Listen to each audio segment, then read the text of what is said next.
Okay students, welcome to my channel इश्के science. तो बच्चे, आज की इस क्लास में हम स्टडी करेंगे वो क्वेश्चंस जिसमें हम डायमेंशंस को ढूंढते हैं, finding the dimension of unknown quantity. मेरी जो पिछली वीडियो थी वो भी इसके ऊपर ही थी, उसमें मैंने आपको क्वेश्चंस भी डिस्कस करवाए थे, लेकिन मैं सारे तरीकों के क्वेश्चन आपको डिस्कस नहीं करवा पाया था क्योंकि लाइट चली गई थी और लाइट जाने के कारण वर्ड्स विजिबल नहीं हो पा रहे थे। तो इस कारण मैंने वो वीडियो के एक पार्ट मैंने अपलोड कर दिया हुआ है और ये उसका सेकंड पार्ट है, finding the dimension of unknown quantities का ये सेकंड पार्ट है। इसमें आपको मैं डिटेल में क्वेश्चन करवाऊंगा finding the dimension of unknown quantities के। ठीक है, तो चलो क्वेश्चन शुरू करते हैं कि हम पहला हमारे पास क्वेश्चन आया कि वर्क डन है AT plus BX। Work done का फॉर्मूला गिवन है A अल्फा टी, मान लेते हैं अल्फा टी बीटा एक्स। ठीक है, where W is work done. W क्या है? वर्क डन है। ठीक है, और T इज टाइम, तो T टाइम है, X इज डिस्प्लेसमेंट। सही, समझ आ गया होगा।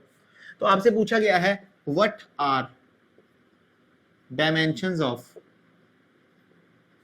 Alpha and beta. अल्फा और बीटा की डायमेंशंस क्या होंगी? तो इस क्वेश्चन को देखो कैसे सॉल्व करेंगे। सॉल्यूशन, यहां से क्वेश्चन सॉल्व करना शुरू करते हैं। प्रिंसिपल ऑफ होमोजेनिटी लगाते हैं। According to principle of homogeneity,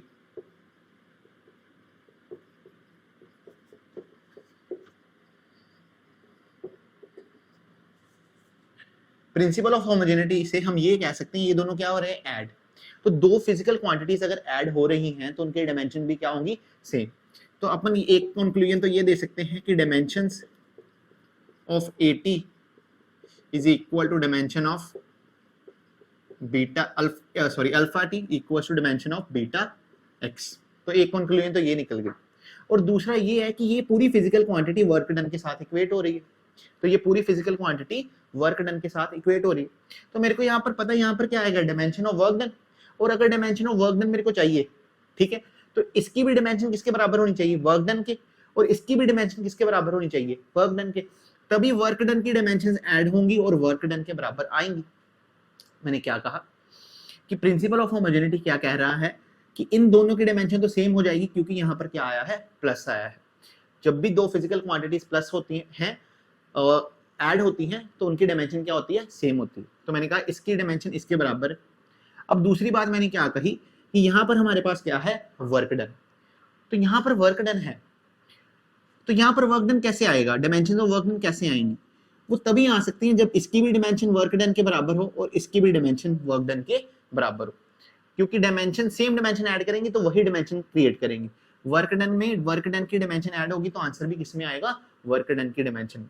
तो यहां पर अपन सेकंड कंक्लूजन निकाल सकते हैं कि dimensions of alpha T equals to dimensions of work done.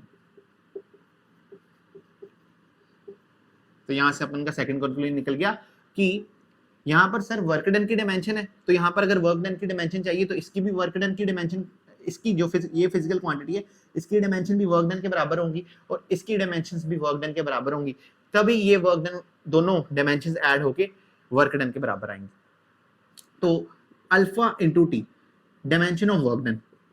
Work done बच्चे मेजर्ड होता है M1 L1 T माइनस 2 और T है बच्चे तो यहाँ पर अपन लिख देंगे टाइम। तो M1 L1 T minus 2, M1 L1 T minus 2, यहाँ पर टाइम नीचे डिवाइड हो जाएगा तो अल्फा किसके बराबर आएगा? M1 L1 T minus 3। ये T ऊपर जाएगा तो -1 हो जाएगा और -2 -1 किसके बराबर हो जाएगा? -3। तो यहाँ पर अल्फा की डायमेंशन निकल गई। सिमिलरली हम कह सकते हैं कि बीटा एक्स की भी डायमेंशन किसके बराबर है? Dimension of beta x equals to dimensions of work done.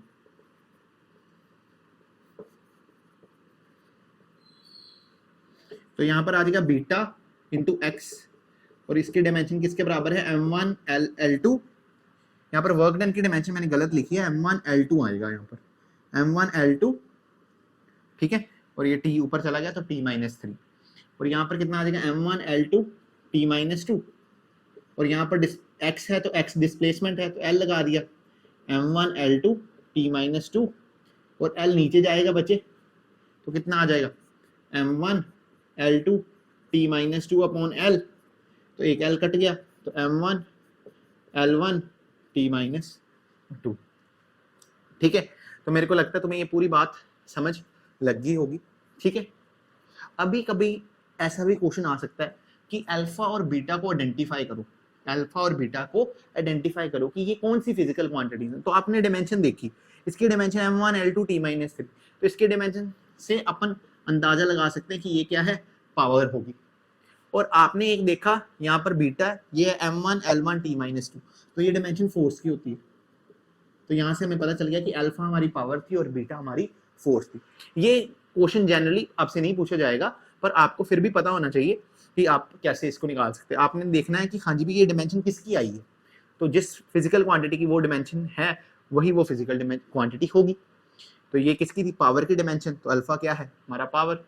ये किसकी, ये फोर्स की डिमेंशन थी, तो बीटा क्या हुई, फोर्स हुई। तो ये इस तरीके से अपन क्वेश्चन को सॉल्व करेंगे। एक बार मैं रेपिटेशन दे देता हूं ताकि आपको अच्छी तरह से समझ लग जाए। मेरे को गिवन था work done alpha T plus beta x के बराबर है, और इस क्वेश्चन को सोल्व करने के लिए मेरे को बताया गया है कि अल्फा और बीटा की आपको डायमेंशन निकालनी है। अब मैंने कहा कि मेरे को प्रिंसिपल ऑफ होमोजेनिटी आता है। प्रिंसिपल ऑफ होमोजेनिटी कहता है कि दो चीजें ऐड हो रही हैं तो उनकी डायमेंशन क्या होंगी, सेम। सही सर।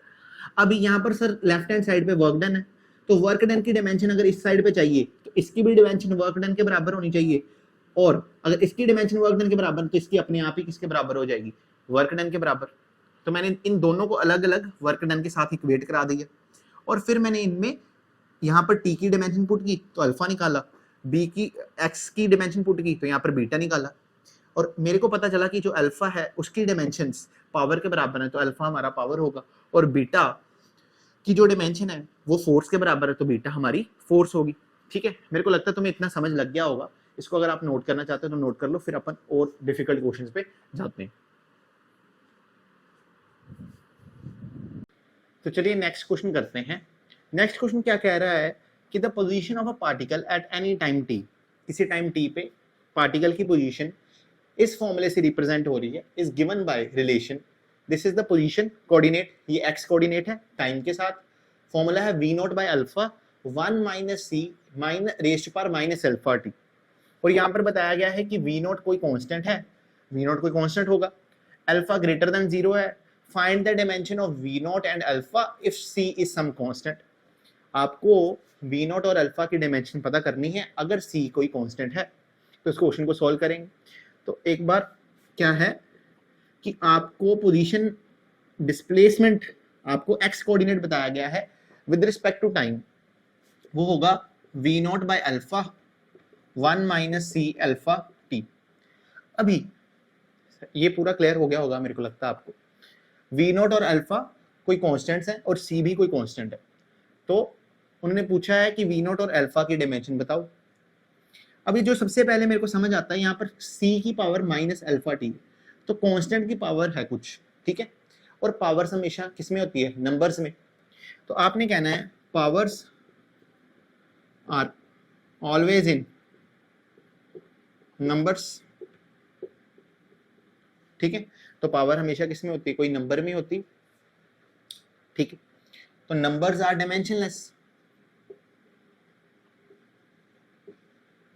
नंबर्स की तो डायमेंशन होती ही नहीं, तो नंबर क्या होंगे, डायमेंशनलेस। अभी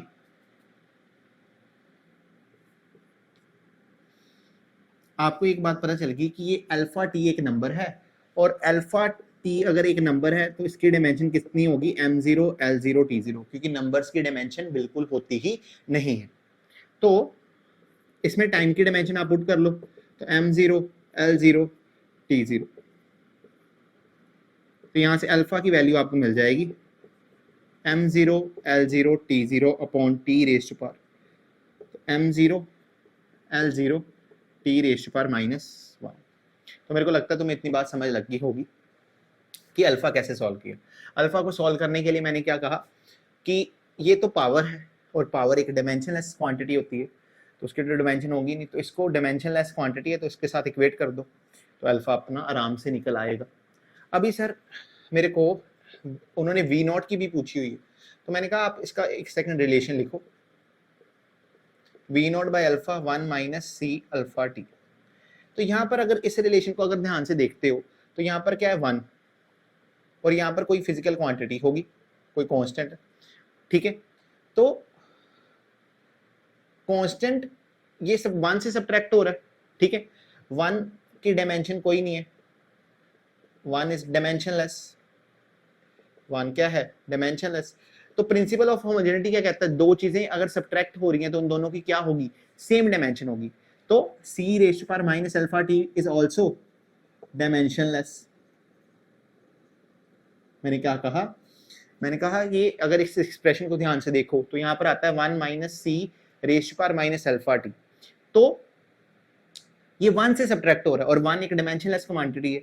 तो प्रिंसिपल ऑफ होमोजेनिटी क्या कहता है कि अगर दो क्वांटिटी सब्ट्रैक्ट हो रही हैं तो दोनों की डायमेंशंस क्या होंगी, सेम होंगी। तो इसकी ये डायमेंशनलेस है और ये सब्ट्रैक्ट हो रही थी इसमें से, तो इसकी डायमेंशन भी इसके बराबर होगी और इसकी कोई डायमेंशन है नहीं, तो ये क्या होगी डायमेंशनलेस। तो फिर ये फॉर्मूला आपका बच गया x raise to power x is dependent on t into v not into alpha, क्योंकि अब इसकी कोई डायमेंशन तो है नहीं। आपको पता है डिस्प्लेसमेंट हमेशा मेजर्ड होती है लेंथ में, वी नॉट की आपको डायमेंशन ढूंढनी है। वी नॉट की डायमेंशन है m0, अल्फा की है m0 l0 t माइनस 1, ये इधर मल्टीप्लाई हो जाएगा तो आंसर आ जाएगा m0 l1 t माइनस 1। यहाँ से वी नॉट की आपको डायमेंशन मिल गई। तो मैं एक बार आपको क्वेश्चन फिर से क्लियर करवा देता हूँ कि आपके पास डिस्प्लेस एक्स कोऑर्डिनेट का फॉर्मूला दिया है V not upon alpha 1 minus C alpha T.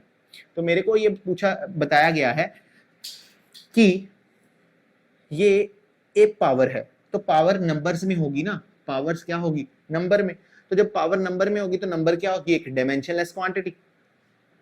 तो मैंने कहा कि नंबर डायमेंशनलेस है तो इसकी वैल्यू भी क्या होगी, ये भी डायमेंशनलेस होगा। तो यहाँ से मेरे को अल्फा की डायमेंशन मिल गई। जब मैंने इस फॉर्मूले को यूज किया तो मैंने देखा यहाँ से ये 1 डायमेंशनलेस क्वांटिटी है और c raise to power alpha minus alpha T, ये दोनों सब्ट्रैक्ट हो रहे थे, इन दोनों की डायमेंशंस क्या हो जाएंगी, सेम। तो ये भी क्या हो जाएगा डायमेंशनलेस, ठीक है। तो मैंने इसको बिल्कुल गायब कर दिया, मैंने कहा एक्स कोऑर्डिनेट तो लेंथ में ही मेजर होगा ना, ठीक है, और वी नॉट की निकालनी है डायमेंशन, अल्फा की आपको पता है m0 l0 t माइनस 1।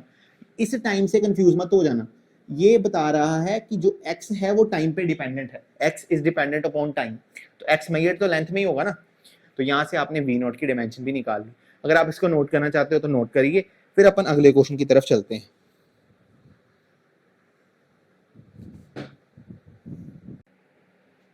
तो चलिए बच्चे क्वेश्चन करते हैं।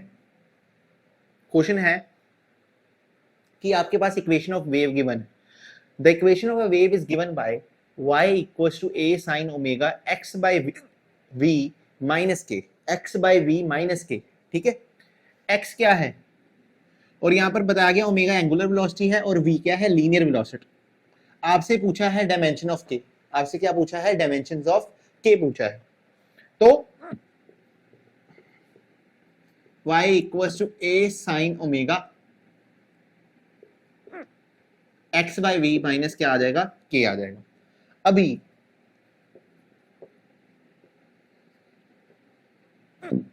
आपको पता है कि x by v माइनस क्या है k, तो जो x अपॉन v की डायमेंशन होगी वो वही k की डायमेंशन होगी, ठीक ठीक है। मैं क्या कह रहा हूं कि x by v की जो डायमेंशन है वही क्या डायमेंशन होगी, k की, क्योंकि ये दोनों क्या हो रहे हैं सब्ट्रैक्ट। तो अपन लिखेंगे according to principle of homogeneity, principal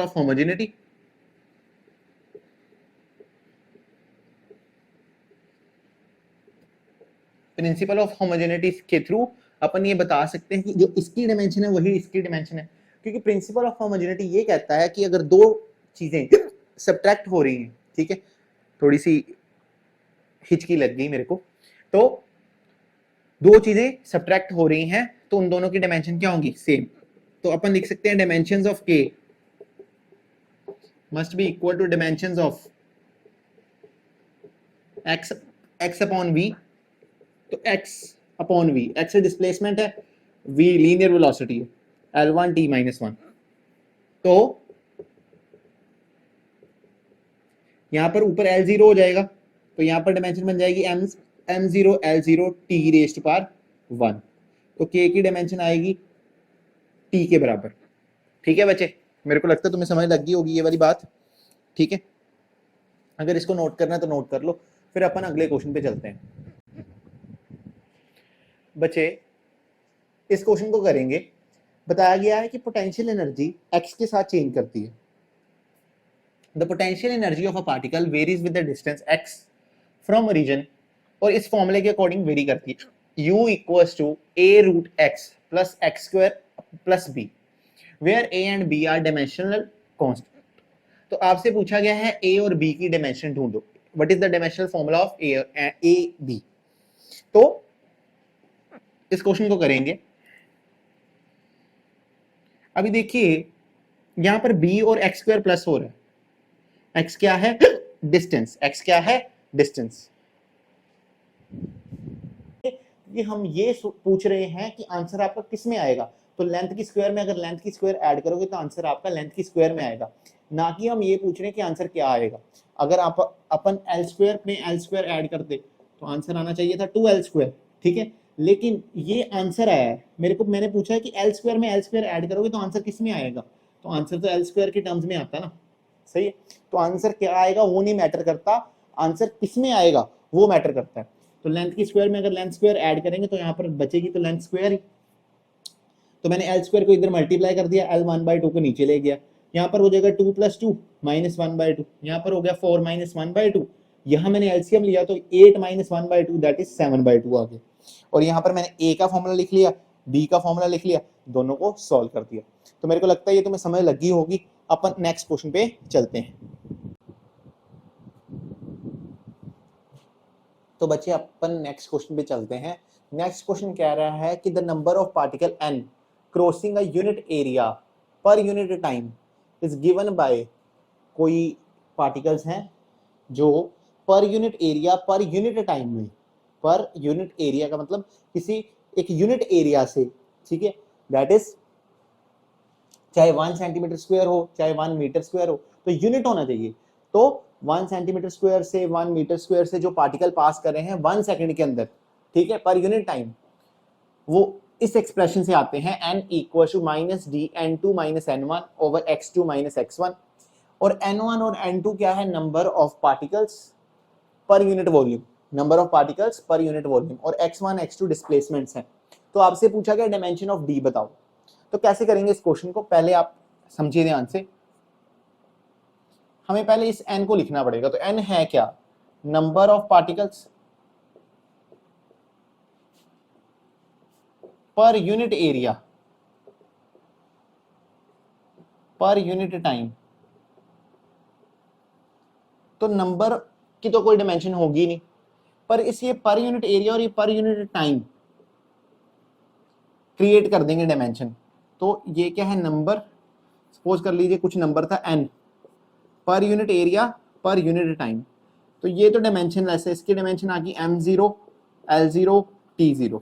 ठीक है, नंबर आ गया, पर यूनिट एरिया, एरिया से डिवाइड कर देंगे, a आ जाएगा, पर टाइम, टाइम से डिवाइड कर दिया, तो एरिया किसके बराबर होगा? l की स्क्वायर और टाइम t। तो इसका फॉर्मूला बन गया m0 l - 2 t - 1। तो यहां से मेरे को n की डायमेंशन मिल गई। अब मेरे को किसकी डायमेंशन चाहिए? n1/n2 की। तो वो है number of particles, number of particles per unit volume, per unit volume.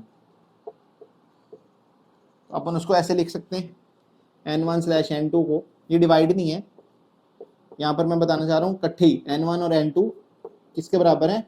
Number upon volume. तो नंबर की डायमेंशन m0 l0 t0 और वॉल्यूम की l3, तो इनकी डायमेंशन आ गई m0 l - 3 t0। तो मैंने n की भी डायमेंशन निकाल ली और n2 और n1 की भी डायमेंशन निकाल ली। डिस्प्लेसमेंट तो लेंथ में ही होंगी, तो इस फॉर्मूले में सभी में डायमेंशन पुट कर दो। तो यहां पर पहले मैंने फॉर्मूला लिख देता हूं, n equals to -d n2 - n1 over x2 - x1। तो n किसके बराबर होगा बच्चे, m0 l-2 t-1। Minus minus sign significant नहीं है क्योंकि साइन की डायमेंशन कोई होती नहीं है। n2, what is n2, m0 l-3 t0, और यहाँ पर भी m0 n1 भी की डायमेंशन भी यही है, डायमेंशनल फॉर्मूला यही है, m0 l-3 t0, m0 l-3 t0, और x2 लेंथ, x1 भी लेंथ। अभी बच्चे क्या गलती करेंगे, यहाँ पर जीरो लिखने की कोशिश करेंगे। बच्चों एक बात ध्यान से दिमाग में डाल लो कि अपन आंसर को नहीं मैटर करता, हमें आंसर पे नहीं ध्यान देना, आंसर क्या आएगा वो नहीं चाहिए, आंसर किस में आएगा वो चाहिए। तो इस डिमेंशन में से ये वाली डिमेंशन माइनस करोगे तो आपका आंसर जीरो नहीं आएगा, इसी डिमेंशन में आएगा। तो that is m0 l-3 t0, और लेंथ में से अगर लेंथ माइनस करोगे तो आंसर जीरो नहीं आएगा, आंसर क्या आएगा वो मैटर करता ही नहीं, आंसर किस में आएगा, दैट मैटर्स द मोस्ट। तो लेंथ में से लेंथ माइनस करोगे तो आंसर तो लेंथ में आएगा ना, तो यहाँ पर लेंथ लिख दिया।